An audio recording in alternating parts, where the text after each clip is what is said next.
Assalamualaikum warahmatullahi wabarakatuh. Saya ini Luhur Budi Hermawan, CGP Angkatan 10 Provinsi Nusa Tenggara Barat. Pada kali ini saya ingin bertanya tentang bagaimana teknik dalam mengambil keputusan di sekolah. Mungkin Bapak memperkenalkan diri terlebih dahulu. Baik, terima kasih. Assalamualaikum warahmatullahi wabarakatuh. Selamat pagi. Perkenalkan, nama saya Ahmad Zahidin Akbar. Saya kepala sekolah SMP Muhammadiyah Telayu. Oh, dan saya di sini mengambil sini itu sebenarnya karena di sini termasuk sekolah penggerak gitu, Pak. Mungkin ya ada sama-samanya ini sama berpenggerak gitu. Kita langsung aja ya Pak Zahidin. Selama ini bagaimana cara Bapak dapat mengidentifikasi kasus dilema etika atau rujukan moral gitu, Pak? Baik, secara pengertian atau pemahaman saya terkait dengan dilema etik, dan tadi ada yang satunya itu Rujukan moral. Rujukan moral itu, kalau dilema etik itu kan secara sederhananya benar versus benar. Iya. Yang benar itu versus benar, sehingga terjadi dilema di antara kita. Kemudian bujuk moral itu adalah yang lebih mudah, yaitu benar versus salah. Jadi biasa berkaitan dengan dilema moral itu adalah berkaitan dengan perasaan, cinta, kemudian ada keadilan, kesejahteraan, dan kebajikan, yang tentunya antara kedua hal itu terjadi perbedaan. Dan yang tentu yang lebih sulit kita identifikasi adalah tentu yang namanya dilema moral, karena berkaitan dengan benar dengan benar. Pemahaman saya itu terkait dengan identifikasi antara etika moral dengan bujuk Rujukan moral. Bujukan moral. Mengidentifikasikan itu berarti kan membedakan, kemudian mengelompokkan mana yang termasuk antara etika moral dengan bujukan. Apa yang satu? Rujukan moral dalam dilema. Dilema etika dengan bujukan moral. Jadi kalau dilema etika itu antara benar dengan benar, sementara bujukan moral itu antara benar versus salah. Pemahaman saya sih itu untuk mengidentifikasi kedua hal tersebut. Terus bagaimana menjalankan pengambilan keputusan di mana kasus ada dua kepentingan yang sama-sama benar gitu dan mengandung nilai kebajikan gitu. Bagaimana cara pemilihannya gitu? Ya, baik, kami di sekolah itu kan sering mengalami dilema. Yang paling sering kita hadapi adalah dilema moral ini. Salah satu kasusnya misalnya kita contohkan itu, kita pernah menangani terkait dengan transportasi siswa. Jadi opsi pertama itu, karena sebagian besar orang tua siswa itu bekerja sebagai buruh tani, jadi mereka harus bekerja sampai siang. Jadi mereka hanya dapat mengantarkan siswa itu pagi saja, sementara pulang itu mereka sangat kesulitan. Sehingga kita memiliki solusi bahwa kita akan mengadakan transportasi untuk antar pulang. Opsi kedua, semakin banyak anak kita ini, tentu transportasi yang kita butuhkan ini tidak sama dengan sebelumnya. Awalnya kami menggunakan satu transportasi dan itu murni dibiayai dari sekolah, tapi semakin banyak anak kita ini, semakin jauh juga jalurnya, akhirnya kita menggunakan dua transportasi. Ketika corona terjadi kenaikan BBM dan lain sebagainya, pembiayaan membengkak.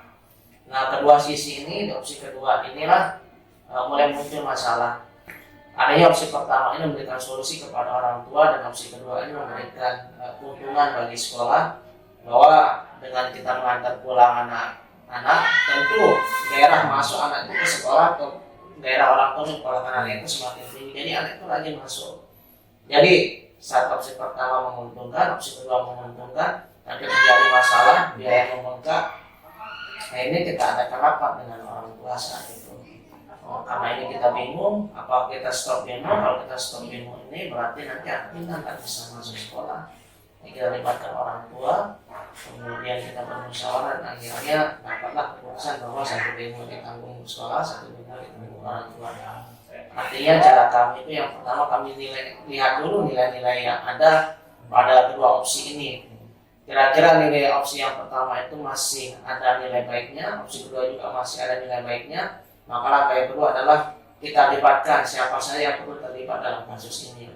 Jadi pertama dari kita musyawarah dengan guru, baru dari guru itu ada solusi, baru kita sampaikan ke orang tua ada solusi, maka terdapatlah suatu keputusan, dan keputusan itulah yang kita gunakan sama-sama menanggulangi masalah yang kita hadapi. Terus langkah atau prosedur apa yang dilakukan selama ini? Ya, kalau prosedur kami pertama melihat masalah itu, yang pertama kita identifikasi masalahnya. Kira-kira nilai yang baik itu, nilai-nilai yang terkandung dalam masalah itu, apakah nilai baiknya itu ada, apakah nilai yang lebih buruknya itu lebih besar, apa nilai baiknya lebih besar. Kalau nilai baiknya lebih besar, nah itu kita bisa lihat di sana, kita identifikasi masalahnya. Yang kedua adalah kita libatkan semua guru, karena kalau ini masalah sekolah berarti yang mempunyai tanggung jawab di sana bukan hanya kepala sekolah saja, tapi semua warga satuan pendidikan, termasuk bapak ibu guru, termasuk juga penjaga sekolahnya, juga termasuk orang tua. Jadi kita libatkan orang tua, kita libatkan guru, orang tua dalam penyelesaian masalah ini. Yang ketiga adalah kita bermusyawarah, kita kumpul dalam satu waktu, satu forum membahas masalah yang kita hadapi.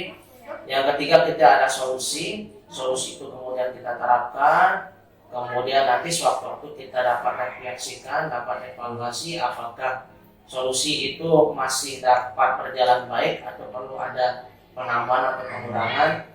Jadi itu yang kami lakukan, dari mulai prosedur melihat masalahnya, kemudian nilai yang terkandung dalam problem itu, mana yang lebih dominan, apa yang positif dan negatifnya, baru nanti kita libatkan bapak ibu guru untuk rapat bersama membahas masalah itu, baru kita libatkan orang tua, kita sepakati bersama, kita laksanakan bersama, dan akhirnya nanti kita adakan refleksi dan evaluasi.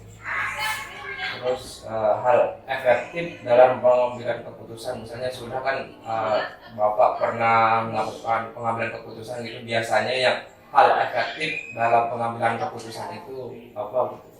Yang paling efektif kami rasakan adalah bermusyawarah, karena di musyawarah ini pertama bisa jadi apa yang kita pikirkan itu sendirian bisa jadi saja terbatas, tapi ketika kita bermusyawarah ada pendapat dari satu orang dan lain sebagainya, itu menambah kekayaan pendapat, menambah kekayaan wawasan, dan bisa jadi di situ ada solusi-solusi. Jadi yang paling efektif saya rasa adalah bermusyawarah, menyampaikan apa saja yang terjadi, jujur apa adanya kepada orang tua, dan ketika orang tua tahu masalah tersebut, orang tua juga merasa terlibat di sana. Karena bermusyawarah itu kan kita melibatkan semua, jadi semua merasa terlibat, jadi semua mempunyai rasa tanggung jawab yang sama dalam menyelesaikan masalah itu. Rasa itu yang paling efektif yang pernah dan selalu kami jalankan di sekolah. Terus ini biasa kan dalam pengambilan keputusan ada tantangan, Pak. Nah, tantangan dalam pengambilan keputusan biasanya itu apa saja, Pak? Nah, yang menjadi tantangan yang pertama adalah dilema itu sendiri sebenarnya. Jadi kita dilema kadang mempertimbangkan mana yang terbaik dengan cara yang baik. Terjadi dilema. Kemudian yang kedua, ya pendapat, biasanya kalau kita dengan guru terjadi pendapat yang sama-sama kuat, sama-sama penting, sama-sama bijak. Di situ tantangan. Artinya semakin banyak orang yang kita libatkan, tentu semakin banyak masukan. Bisa bernilai itu berdampak positif, juga bisa bernilai itu ada sisi negatifnya, di mana bisa jadi pendapat-pendapat tersebut saling bertentangan dan saling kuat gitu. Jadi bingung kita di sana. Dan yang ketiga tentunya keterlibatan orang tua, pertama mencari waktu mereka untuk datang bermusyawarah mencari solusi. Nah yang ketiga ya karena latar belakang orang tua kita ini berbeda-beda, ada yang seperti yang tadi keadaan ekonominya menengah ke atas, kemudian ada yang menengah ke bawah. di sana juga terjadi perbedaan pendapat. Bagi saya ya kalau sekedar membayar segini yang menjadi masalah, bagi yang keadaan ekonominya bagus. Tapi justru keadaan ekonominya tidak ada, ini sangat memberatkan. Di situ sebenarnya tantangan terjadinya perbedaan pendapat, kemudian pendapat itu sama-sama penting, kemudian dari sisi waktu juga, waktu orang tua ini berkumpul juga ya cukup sulit karena mereka harus bekerja, kalau tidak bekerja tidak bisa makan. Di situ saya rasa tantangannya, dan kemudian ya terjadi kebingungan dalam memutuskan mana yang terbaik. Biasanya kalau ditanya ini baik gitu, yang mana yang diutamakan? Nah, itu cara kami yang pertama adalah ya namanya kita mencari yang terbaik, antara yang baik harus kita pilih salah satu yang terbaik. Maka yang pertama yang kita lihat mana yang lebih banyak positifnya dan mana yang lebih sedikit negatifnya. Intinya kami akan mencari nilai-nilai yang kita ambil di antara kedua opsi itu. Sama-sama baik, pasti ada sisi positifnya dan pasti ada sisi negatifnya. Jadi kami cari kira-kira mana nilai positif yang lebih banyak di antara kedua opsi ini. Setelah itu kita libatkan juga Dewan Guru, dan guru juga kita sama-sama komitmen bahwa kita mencari mana nilai positif yang lebih banyak dibandingkan dengan negatifnya. Nah, di situ sih baru terjadi kesepakatan di antara kita. Jadi yang tadi kuat dengan kuat itu ya pasti ada salah satu di antara itu yang terbaik. Dan kami selalu berfokus pada nilai positif mana yang lebih banyak di antara kedua opsi itu. Tadi kan disebutkan rapat Dewan Guru, rapat dengan wali murid. Terus ini kan apakah pernah juga Bapak ini mengambil keputusan yang secara langsung gitu Pak? Misalnya langsung di tempat itu gitu. Terus prosedur ini seperti apa dijalankannya? Memang ada beberapa hal yang mengharuskan kita itu mengambil keputusan sendirian, dan ada memang beberapa hal yang harus kita putuskan secara bersama-sama. Misalnya yang kita ambil sendirian, misalnya keputusan kita ambil sendirian, misalnya menegur guru, itu kan kita tidak bisa rame-rame menegur guru. Jadi keputusan menegur guru misalnya itu berangkat dari kita sendiri dan harus kita putuskan langsung. Misalnya gurunya terlambat, atau misalnya gurunya terlambat karena sesuatu hal, dan hal itu memang mengharuskan dia terlambat, tapi terlalu sering juga kan mengharuskan kita harus menegur secara langsung. Dan semua guru tidak boleh melakukan itu. Dan memutuskan untuk menegur itu kita lakukan sendirian sama kepala sekolah. Nah, kalau kita mengambil keputusan secara langsung di rapat itu, kalau saya lebih kepada menawarkan solusi. Kita sampaikan masanya, kita tawarkan solusi dari saya sendiri. Awalnya solusi tersebut saya minta tanggapan Bapak Ibu Guru, apakah tanggapannya bagaimana, setuju atau tidak, kalau tidak setuju kenapa, kalau setuju juga kenapa. Saya minta pendapatnya. Yang sebenarnya masalah tersebut awalnya solusinya dari saya, tetapi seperti yang tadi kita ingin mencari yang terbaik, ada saja tambahan-tambahan solusi dari Bapak Ibu Guru dan kita cari yang terbaik dari solusi itu. Jadi ada memang yang haruskan kita memutuskan sendiri, dan ada yang memang keputusan harus kita ambil sama-sama. Berarti kalau biasa bersama itu terjadwal gitu ya Pak? Ya bisa dibilang terjadwal juga, karena kami ini kan sedikit dewan gurunya, jadi ya selesai ngajar itu kita bisa diskusi ringan, apa sih masalah di kelas atau apa sih masalah yang kita hadapi hari ini.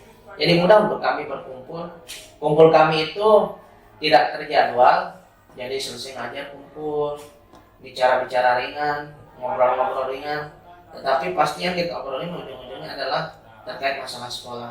Jadi bisa terjadwal, kalau terjadwalnya biasa rapat tengah semester, rapat akhir semester, awal masuk pembelajaran, atau ada kegiatan-kegiatan tertentu, misalnya 17, peringatan hari nasional maupun peringatan hari Islam.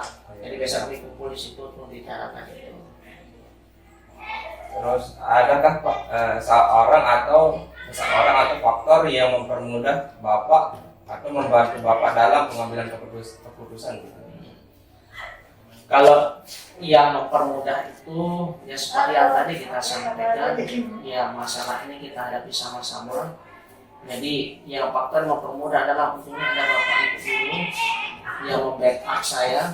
Tentu kita selaku kepala sekolah bukan yang paling sempurna di sekolah atau yang paling pintar di sekolah, tetapi Bapak Ibu guru juga punya peran penting di situ, membantu kita, membackup kita selaku kepala sekolah. Jadi Bapak guru ini juga ya termasuk sangat mempermudah kita dalam menangani masalah. Yang terpenting itu komunikasi kita. Jadi jangan kita diam-diam memutuskan sehingga Bapak Ibu guru juga tidak tahu, karena tidak tahunya menjadi terjadi masalah baru, bukan menyelesaikan masalah tapi terjadi masalah baru. Tapi kita lagi membangun komunikasi dengan Bapak Ibu guru, kalau masalah ini baiknya gimana sih? Jadi Bapak Ibu guru itulah yang selalu membantu kita, membantu saya di dalam menghadapi masalah-masalah.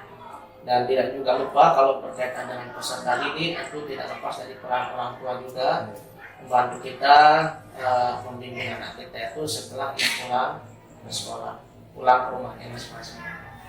Berarti di dalam sekolah, kira-kira kalau di luar sekolah ada nggak Pak yang ini membantu misalnya dalam mengambil keputusan atau bagaimana gitu? Biasa ya kita juga kan manusia gitu, kadang kita curhat ke orang gitu Pak.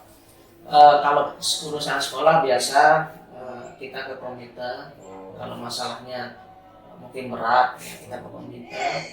Juga kita minta arahan bimbingan dari, kan kita ini di yayasan, ada dari yayasan, kita minta pendapat solusi lah dari yayasan mana yang terbaik. Jadi situ kita konsultasi atau enggak kita biasa mengundang yayasan ke sini. Itu biasa kalau misalnya masalahnya ini sangat rumit, tidak bisa kita selesaikan. Jadi pihak-pihak luar sekolah itu seperti yayasan, komite, ada pengawas juga.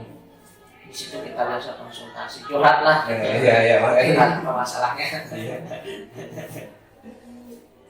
Nah, yang terakhir ini Pak, pembelajaran apa yang dapat dipetik dari pengalaman Bapak selama ini dalam mengambil keputusan dilema etika tersebut Pak?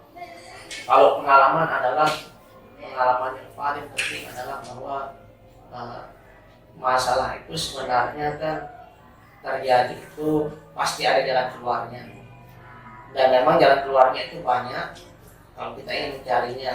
Jadi semakin banyak kita dalam menyelesaikan masalah itu semakin banyak jalannya. Jadi pengalaman yang paling berkesan atau yang saya dapatkan dari apa tadi dilema etika itu adalah bagaimana keterlibatan kita semua dalam menyelesaikan masalah itu. Jadi semakin banyak kita yang terlibat, semakin banyak jalan juga untuk menyelesaikan masalah itu. Justru kalau kita pikirkan sendirian mungkin tidak akan bisa selesai. Jadi banyak sekali masalah sekolah yang semuanya selesai karena kita melibatkan semuanya, bukan karena sendirian, tapi kita melibatkan semuanya. Jadi ada masalah kita selesaikan sama-sama. Jadi berat sama dijinjing, ringan pasti ringan pekerjaannya. Kalau kita sama-sama pasti ringan pekerjaannya. Seperti itu pengalaman yang kita dapatkan selama kita bersama-sama, pasti ada jalan keluar. Mungkin itu aja sih Pak pertanyaan saya. Terima kasih atas ilmunya kali ini Pak Kepala. Iya, sama-sama Pak. Assalamualaikum. Waalaikumsalam.